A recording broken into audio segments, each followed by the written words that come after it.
Vítejte u podcastu Life Sciences 4.0. Jsme brněnský klaster, který sdružuje firmy, akademické instituce a inovátory v oblasti živých věd.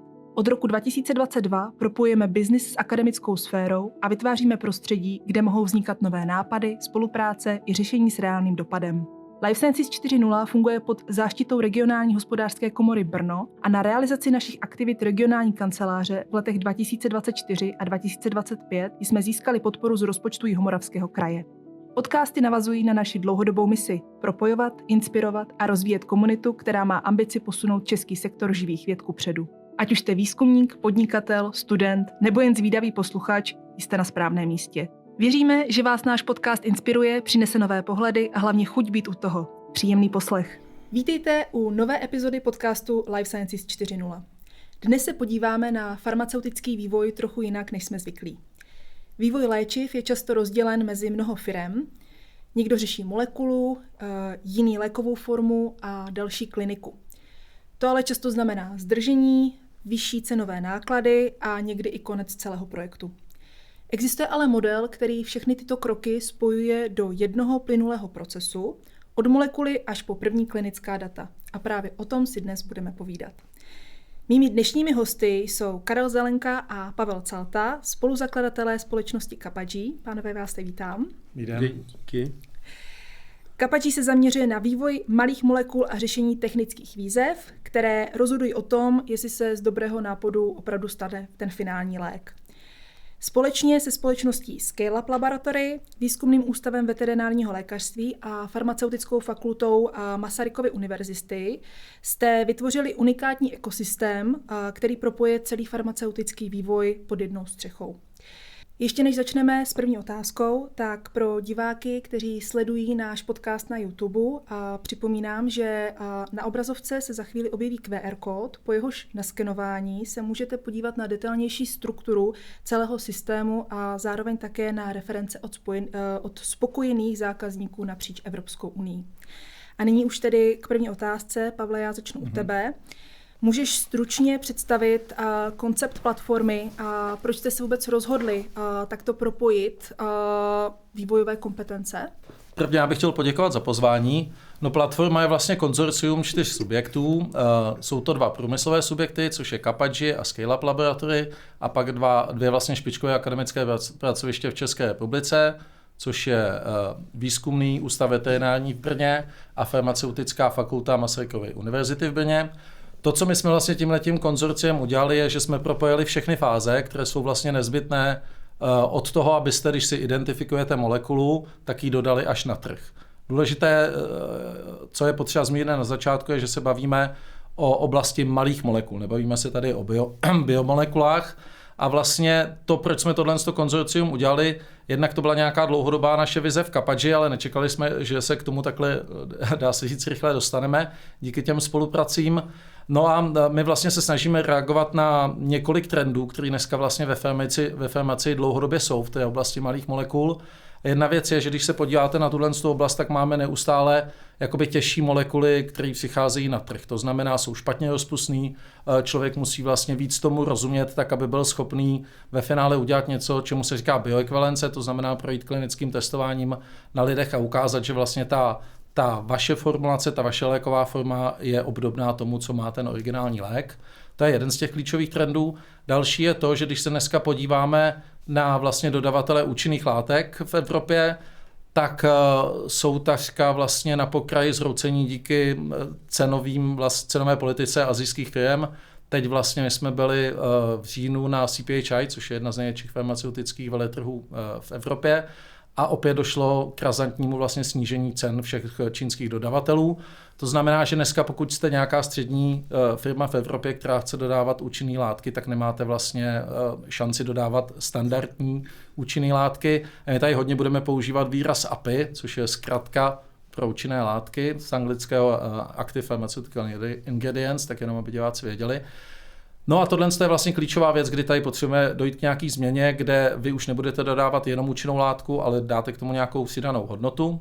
To je další důležitý trend. Tím dalším je, že dneska vlastně, když se podíváme obecně na průmysl, tak globálně se dávají velké peníze do inovací. To je vlastně ta řídící síla, každá ta země to vnímá, takže to jí může posunout dál. A u těch inovativních projektů, kdy ať už měníte něco na úrovni účinných látek nebo lékových forem, tak opět to detailní pochopení a systém, který musíte mít, tak už se odlišuje od toho, co bylo dřív. Takže to je další věc, kde vlastně naše platforma má celku jako velký využití.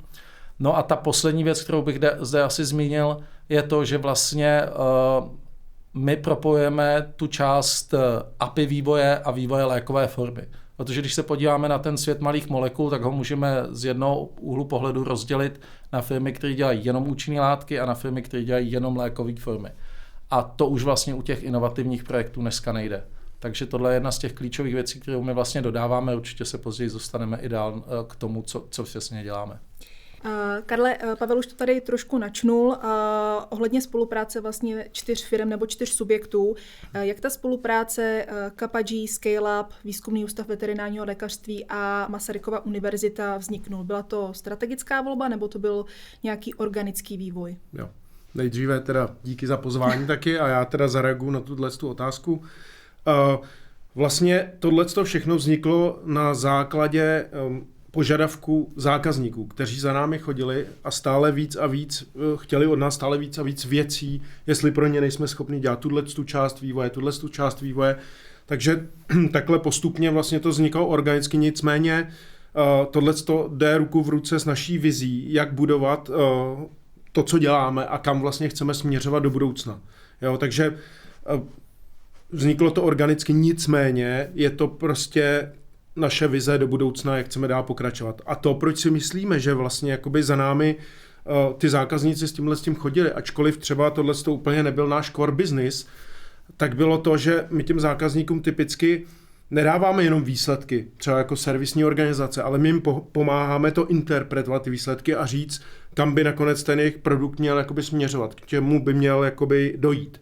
Jo, a to, proč zrovna Scale-up a farmaceutická fakulta Masarykovy univerzity a Výzkumný ústav veterinární tady v Brně, je zejména kvůli tomu jejich flexibilita, jejich pracovní nasazení v tom, co děláme my. Mají podobnou vizi toho, co chceme dělat. Jo? Takže tam si myslím, že to docela dobře zapadlo do toho celkového konceptu. Samozřejmě těmito 3 hlavními jakoby spolupracovníky my nepokrýváme úplně celý ten farmaceutický prostor toho vývoje, ale k tomu my máme i další jakoby specializované pracoviště, kde děláme speciální analytické metody, toxikologie a tak dále. Takže tak, aby jsme to opravdu měli pokryto. Jo? A takže jednou větou vzniklo to organicky, nicméně to bylo to, kam jsme se chtěli vždycky vlastně od začátku směřovat. Mm-hmm. Pavle, strašně často se v poslední době skloňuje léková soběstačnost, samozřejmě to se pojí i s nějakou formou inovací. Jaký dopad může být vaše platforma nebo jaké benefity může mít vaše platforma z tohoto pohledu, vlastně z pohledu lékové soběstačnosti České republiky?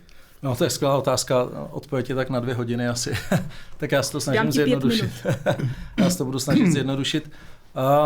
Začnu asi trošku od lesa. Když se vlastně dneska podíváme na to, jak vypadá, a budeme mluvit čistě o farmacii, já si netroufám mluvit o dalších jakoby průmyslových oborech, tak když to porovnáme se zahraničím s těma špičkovýma zeměma, což můžeme říct, že je Skandinávie, Švýcarsko, Irsko, tak vidíme, že jsme prostě zaspali. Jednoznačně jsme o 20 let později. To, co je fajn, je, že v poslední době se tady vytváří aktivity, kde se to výrazně zlepšuje. Je to hlavně hodně kolem pana Fuska, co je na UOCHABu a další lidi, kteří se snaží prostě to rozmíchat, že ty dobře znáš Filipa Vrubila z ČAFu, který dělá hodně aktivit k tomu, aby jsme vlastně se posouvali jako farmaceutická oblast v České republice. My v té platformě si osobně nemyslíme, že klíčová věc je, samozřejmě musíme do toho dávat neustále peníze a dávat čím dál tím víc, tak aby jsme z toho víc dostávali, ale v současné chvíli to není jediný driver těch inovací, které tady máme. To, že tohle si můžou dovolit i vyspělé země, kde prostě už ten ekosystém je nastavený a čím víc peněz do toho dám, tím víc toho dostanu.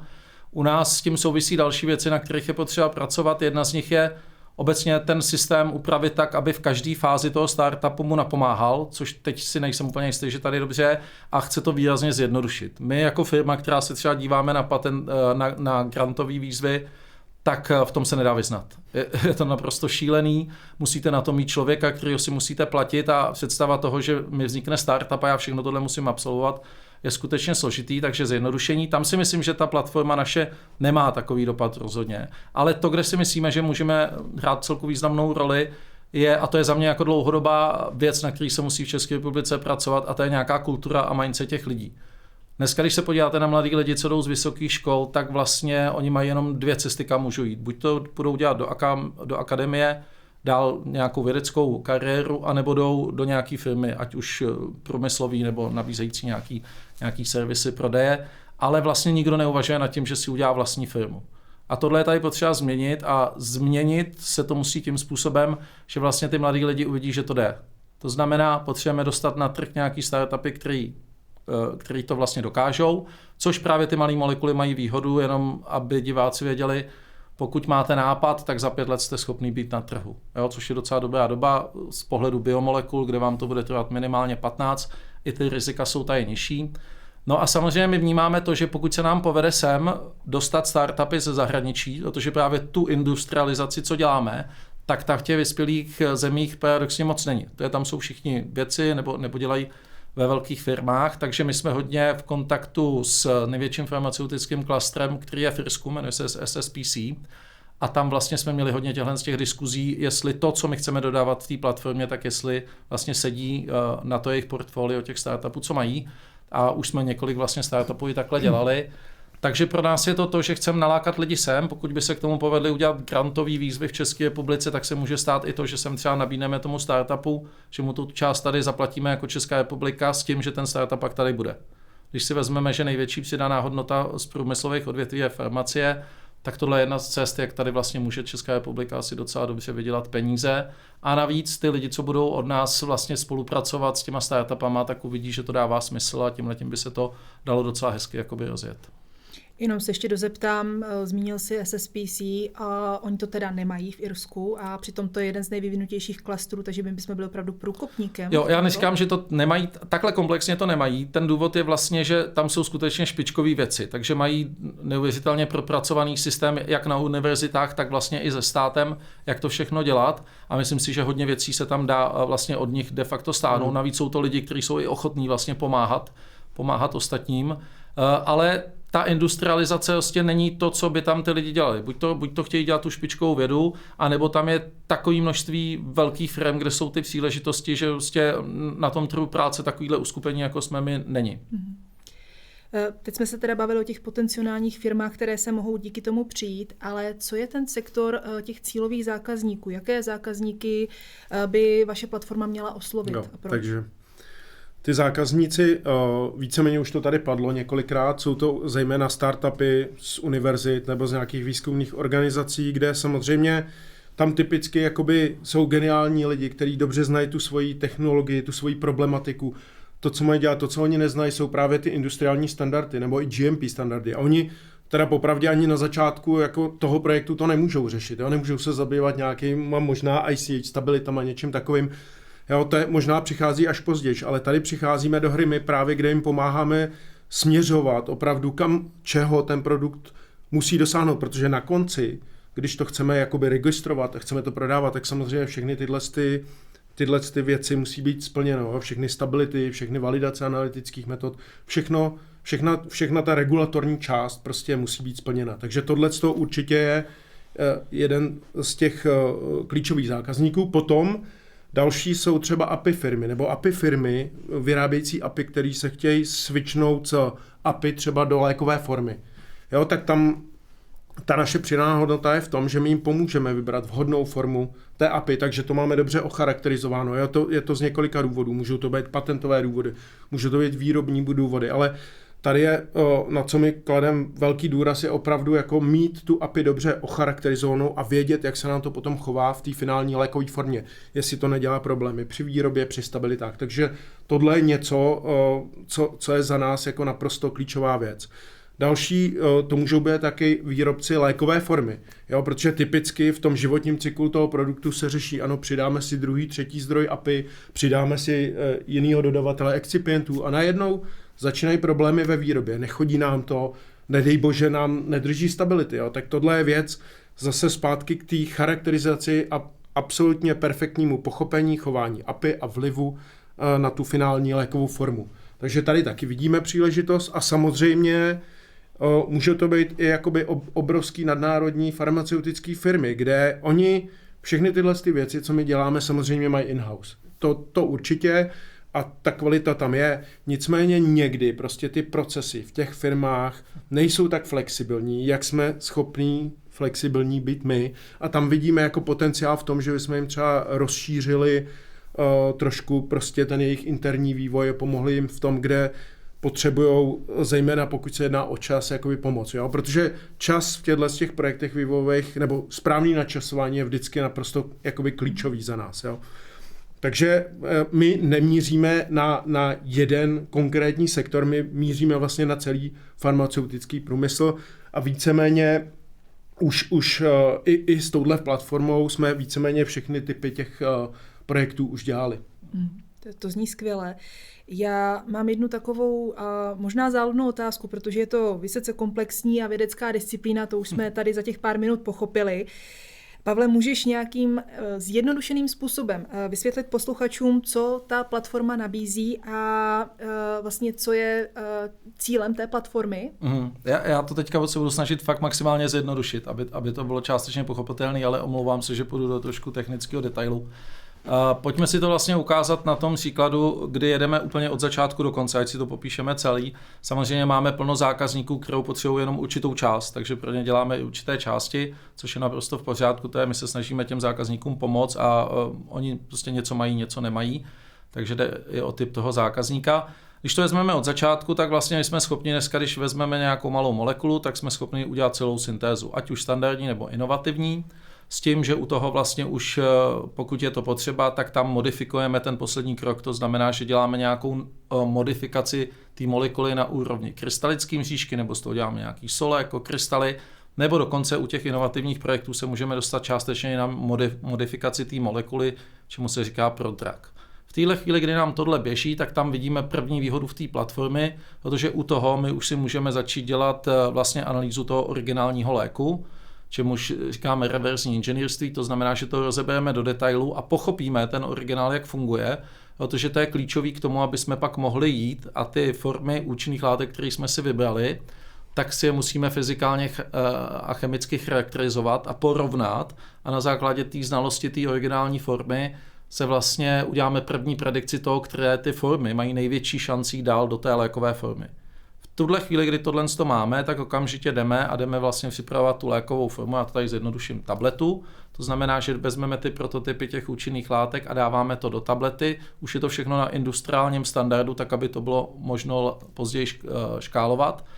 A samozřejmě už paralelně s tímto zase vlastně veterinární ústav už připravuje design preklinických testů a i analýzu vlastně vzorků. To znamená, že jakmile máme první prototypy už tablet, tak ty okamžitě jdou, většinou tady v tom je model prase domácí, takže jdou do malých čuníků, kde vlastně se snažíme pochopit to, jestli nám korelují výsledky z laboratoří na ty výsledky ze zvířat. Buď se to podaří, tak pak jdeme do další fáze, nebo vidíme, že stále s tím nejsme spokojení a můžeme se zase vrátit a takhle to kolečko několikrát protočit, než najdeme vhodný prototyp nebo prototypy tablet. No a pak jdeme na něco, čemu se říká vlastně pilotní klinická studie, to znamená, že už skutečně ty tablety jdou do lidí. Proč pilotní? Protože je to malá studie, která nemá za cíl se pak použít do registrací, ale má za cíl skutečně ověřit, že ten koncept, co jsme zvolili, tak dává smysl a je později jakoby registrovatelný. Takže pak vlastně zase v mezičase už jsme schopni designovat vlastně studii na lidech, s tím, že vlastně vyhodnotíme výsledky, pokud je zákazník spokojený, tak potom můžeme už vlastně jenom projekt transferovat tam, kam on chce a jsme schopni vlastně později pomoct i s registrací, kde je potřeba dodat dokumentace z vývoje, takže všechny tyhle věci vlastně jsme schopni dodat. Děkuji za opravdu vyčerpávající shrnutí. Stejně komplikovaná otázka bude i na Karla, aby jí shrnul do nějakých 5 minut, a to, proč je vlastně vůbec důležité rozumět vlastnostem API, protože vlastně říkali jste, že v minulosti to tady nebylo tyto modely. Co to teda je? Jsou ty API teďka složitější, nebo jsou složitější ty výrobní procesy a technologie? Co v tom je? Tak, tohle je taky asi odpověď na 40 minut normálně a já se pokusím to zkrátit, jak to půjde. Takže primárně, že jak už tady bylo řečeno Pavlem, my teda vidíme stále potenciál i v těch malých molekulách, na které se zaměřují a o kterých budeme mluvit. Jo? Řekněme, když se podíváme teda zpátky do roku 2000 a porovnáme tu situaci s tím, jak je teďka, tak ano, už tady bylo řečeno, je tady třeba obecně jako odklon od BCS 1 a 3 do těch méně rozpustných BCS 2 a 4, což samozřejmě malinko může komplikovat i potom ty formulace, takže tady ta složitost určitě je. Nicméně další faktor, který k tomuhle hraje, je regulatorní prostředí. To se totálně změnilo. Dneska mluvíme o všech těch genotoxických nečistotách, nitrozoamínek, extractables, leachable. To jsou věci, které se dřív jako nemuseli v takové míře dokládat, jako se musí dokládat teďka. Dalším bodem je samozřejmě větší konkurence. Je tady víc firem, prostě mnohem konkurenčnější prostředí a to je spojený třeba s duševním vlastnictvím. Dneska každá firma si na každou svoji formu, každou svoji formulaci, každou svoji studii podá svůj patent a tyhle prostě 3 nebo 4 věci celkově dělají to, že ta situace je mnohem složitější. Takže teď se podíváme se teda na tu část té API, jo, kde teda dneska, když se podíváme, co je ve vývoji na trhu, nebo kam obecně ten vývoj směřuje, jo, tak když si vezmeme třeba složité 2 nebo 3 kombinace, které kombinují 2 API do jedné tablety, tak tam samozřejmě musí být určitá kompatibilita a musí to fungovat, musí to být stabilní, jo, takže to je jedna věc. Pak samozřejmě alternativní formy podání, řekněme si třeba semaglutid, kde je injekční tableta. Pro injekci asi není problém, pevná forma, pro tabletu už to musí být velice dobře ocharakterizovaný. To samý je vlastně příklad fentanylu, jo, kde je náplast versus tableta, úplně stejně.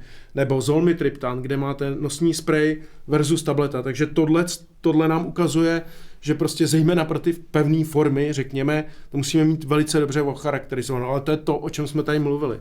Pak, co tady samozřejmě je dále, jsou takzvané added value produkty, jo? Jakoby produkty třeba zvýšenou biodostupností, kde musí být ta správná forma, aby se to nějak jako mravně chovalo a ta biodostupnost opravdu byla větší. Jako příklad si uveďme abiratonacetát, Zytiga versus Jonza.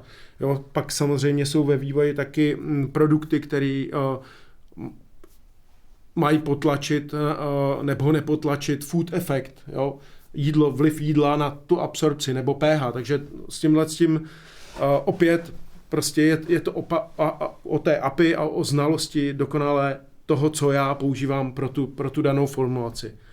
To je jenom pro dokreslení jakoby asi proč to znát a jaký složitý, řekněme v uvozovkách, produkty jsou na trhu. Samozřejmě jsou tady drug repurposing, starý molekuly, kladribín, který se vezmou nově do formulace a dají se na jinou indikaci. Dřív se to třeba necharakterizovalo tak, jako to musí být teďka a může to být problém uvést na trh. Já ti nedám ještě vydechnout, ještě se doptám na jednu otázku a to, co bude podle tebe největší výzvou příštích 10 let, protože už jsi zmiňoval tu konkurenci, to je jasný, asijský státy. Co dál tam vlastně máme v těch příštích 10 let?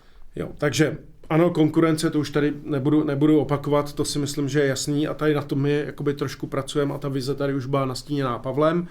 Pak je to inovativnost a u nás jako my musíme nějakým způsobem srovnat krok s Evropou a Evropa musí jakoby držet tu inovativnost na úrovni těch zbylých států jakoby na světě, takže to je jenom ve zkratce. Pak samozřejmě stále omílaná jako soběstačnost, jo. Ale tady já si myslím, že tady je to prostě na úrovni Evropské unie nějaký strategický rozhodnutí, že se nebudeme zabývat třeba nějakýma nařízeníma jako Evropské unie, který přímo jdou proti tomu, aby v Evropě farmaceutický průmysl nebo i chemický průmysl jako takový zůstal. Jo. To je prostě, tohleto je samozřejmě na úrovni jako vlád a na úrovni Evropské unie a já si myslím, že to všichni vědí, ale důležitý to zdůraznit, jo, že stejně jako u jiných odvětví i tady se Evropská unie střílí opět do nohy, takže se to jako vyrábí někde jinde. Jo. Takže to je k tomu. U nás asi, co bych zmínil, já tady navážu trošku na Pavla, samozřejmě je tady podpora státu jakoby inovací, ale hodně se dbá na ty jako totálně originální inovace, obrovský nový léky jakoby na rakovinu, který vyléčí miliony lidí, chápu.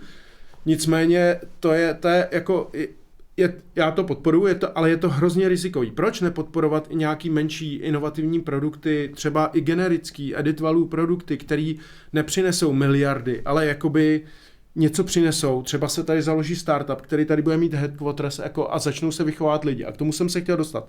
My potřebujeme tady mít ty startupy a furt je podporovat, dělat z toho firmy, aby ty lidi měli kam chodit, aby vlastně my jsme měli lidi, který v podstatě jsou schopní tu soběstačnost zaručit. Jo? To je za mě jakoby klíčová věc pro Českou republiku. Je to o té soběstačnosti. A poslední, to je takový jako imidžový trošku změnit jako pohled lidí na farmaceutické firmy. Možná je to jako negativní impact velkých nadnárodních firm, který mají miliardy obratů. Jo, to jo, ale prostě uvědomme si, jak už tady bylo řečeno, jakou přidanou hodnotu jakoby na člověka ten člověk v té farmacii má oproti jinému průmyslovému odvětví. Jo. A když se to jakoby prostě správně, strategicky uchopí na úrovni státu, tak to má obrovský benefity pro ten stát, jako třeba v Irsku. Ale tam se ještě musíme dopracovat. Pánové, poslední otázka, nechám klidně oba dva z vás na ní odpovědět, protože je určitě na snadě zeptat se, jestli je vaše platforma takhle kompletní, a nebo jestli plánujete nějaké další, dá se říct, upgradey, ať už v oblasti kompetencí, anebo v oblasti vývoje. Jo, já si začnu. Tak nikdy nebude kompletní. My k tomu máme samozřejmě velkou pokoru a vidíme pořád jako plno prostoru, kde se to dá zlepšovat, a jestli to, co jsme nastartovali, tak chceme být pořád v popředí, tak musíme vlastně, že ďábel je v detailu, takže musíme na všech těch metodikách neustále pracovat a zlepšovat to. Když se podíváme na ten jakoby hlavní pohled, tak to, co my teďka doděláváme, je, že vlastně teďka začátkem tohoto roku se snažíme dodělat dokumentaci k pilotním studiím. My už je vlastně děláme pro startupy, ale když to chcete dodávat větším generickým firmám, tak oni jdou na audit a chtějí vidět prostě kompletní dokumentace. Takže to teďka doděláváme, de facto už je to hotový, už máme i zákazníky, s kterými vlastně už tuhle fázi diskutujeme. A to největší doplnění nás bude čekat někdy v druhé půlce 2027, to, že by se v té době mělo vlastně dělat GMP certifikace poloprovozního závodu na Masarykově univerzitě v Brně. To znamená, že tam bude možnost vyrábět malé klinické šarže lékových forem. Bylo to skvělé rozhodnutí Davida Vetchyho, což je děkan farmaceutické fakulty, a je to naprosto rozdílová věc, která vlastně nemá jakoby v Česku vůbec obdoby. A znovu, když se budeme vracet k našemu oblíbenému Irsku, tak teď jsme se tam na to ptali a nikdo to tam nemá. Ani to neplánují vybudovat. Vlastně oni, jak jedou hodně na tu vědeckou část, tak vlastně tohle se tam ani neplánuje dělat. A je to chybějící článek, který tady máme. Když se podíváme na ostatní země, tak to funguje biznisově, že mají takovéhle závody, ale že by to měl někdo takhle na univerzitě, to je jako velice zřídka v Evropě a myslíme si, že je to naprosto klíčová věc ke všem těm věcem, o kterých jsme se bavili. Já souhlasím s Pavlem, jenom malý doplnění toho doplňování. Jo, tam samozřejmě, já už jsem to řekl na začátku, my si doplňujeme i jakoby, ne, že to budeme doplnit kompletní firmou, ale doplňujeme si všechny ty naše služby těmi speciálními službami, jako je toxikologie, já nevím, validace počítačových systémů a služby kvalifikované osoby, takže na tomhle jakoby pracujeme komplexně, ale už to asi nebude žádný jakoby další takový třetí velký subjekt, teďka teda v dohledné době, kterým bychom chtěli doplnit to naše konzorcium. Ale spíš takovýhle ty drobnější věci. Pánové, jste takhle kompletní, já vím, že o tomto tématu by se dalo mluvit opravdu hodiny a hodiny, ale náš čas se pomalu naplnil, takže já vám moc poděkuju za dnešní rozhovor a za to, že jste posluchačům přiblížili vlastně to zákulisí farmaceutického vývoje. A věřím, že dnešní rozhovor ukázal, že vývoj léčiv není jenom, nebo nezačíná formulací, ale vlastně začíná už tou samotnou molekulou. Takže děkuji vám a děkuji také našim posluchačům, že s námi byli a budeme se na vás těšit u dalších epizod našeho podcastu. Naschledanou. Děkujeme, naschle.